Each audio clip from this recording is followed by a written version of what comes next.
ഈ യേശു മാത്രമാണ് ലോകത്തിന്റെ രക്ഷകൻ, ലോകത്തിന്റെ പാപത്തെ ചുമന്നൊഴിച്ചവൻ, സകല മനുഷ്യർക്കും വേണ്ടി രക്ഷകനായി കടന്നു വന്നവൻ, സകല മനുഷ്യരുടെ രക്ഷയ്ക്ക് വേണ്ടി പാപമില്ലാത്ത കുറ്റമില്ലാത്ത യേശു ക്രിസ്തു സകല മനുഷ്യർക്കും വേണ്ടി ലോകത്ത് നമുക്ക് വേണ്ടി മരിക്കപ്പെട്ടു, അടക്കപ്പെട്ടു, മരണത്തെ ജയിച്ചു മൂന്നാം നാൾ ഉയർത്തെഴുന്നേറ്റ ആ യേശുവിനെ കുറിച്ചത്ര ഞങ്ങൾ പ്രസംഗിക്കുന്നത്. ഹല്ലേലൂയ.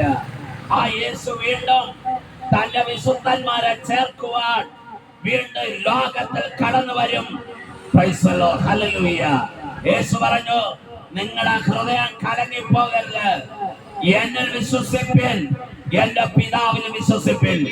എന്റെ പിതാവിന്റെ ഭവനത്തിൽ അനേക വാസസ്ഥലങ്ങളുണ്ട്, ഇല്ലെങ്കിൽ ഞാൻ നിങ്ങളോട് പറയുമായിരുന്നു.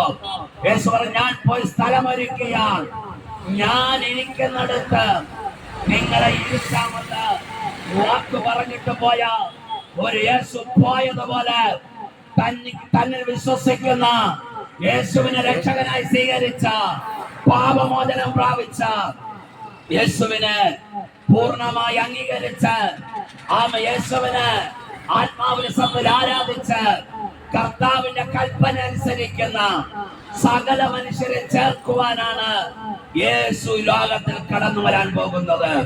യേശു പറഞ്ഞു, മറ്റൊരുത്തൻ രക്ഷയില്ല, നാം രക്ഷിക്കപ്പെടുവാൻ ആകാശത്തിന് കീഴെ മനുഷ്യരുടെ ഇടയിൽ നൽകപ്പെട്ട ഒരേ ഒരു നാമമേ ഉള്ളൂ, അതാണ് നസ്രയനായ യേശു ക്രിസ്തുവിന്റെ നാമം.